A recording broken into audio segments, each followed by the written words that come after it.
Esiteks see oli minu esimene eriala kogemus ja seega mina vaatasin, kuidas üldse käib töö reaalses projektis. Ja teiseks sain teada need uued tehnoloogiad, mida mina varem ei teadnud.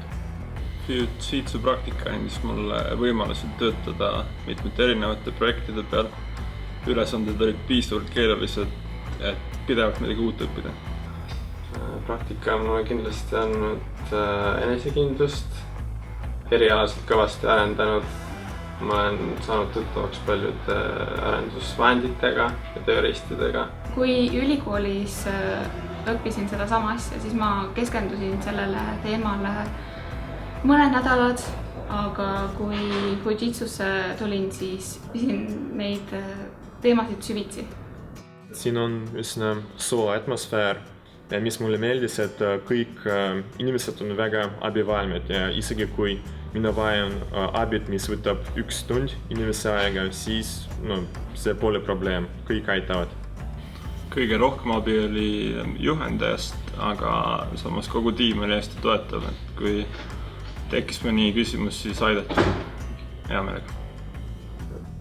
Ma tookski välja selle rahuliku töökeskkonna ja arenguvõimalused, et kui on endal huvi, siis on ettevõtte nõus ka sulle mingisuguseid koolitusi rahastama ja sind aitama erialaselt edasi.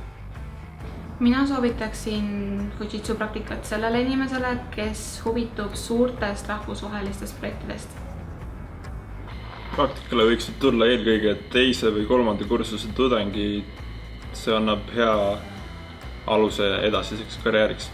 Peaks olema avatud, õpihimulised, mitte kartma raskusi ja uute asjade käsilevõtmist. Nagunii siia tulles sa hakkad millegagi tegelema, millegi sellisega, millega sa ei ole varem tegelenud. Ja siis see õpikõver on kindlasti alguses järsk, aga ajapikku saad omadega mäele ja siis hakkab asi juba paremini jooksma.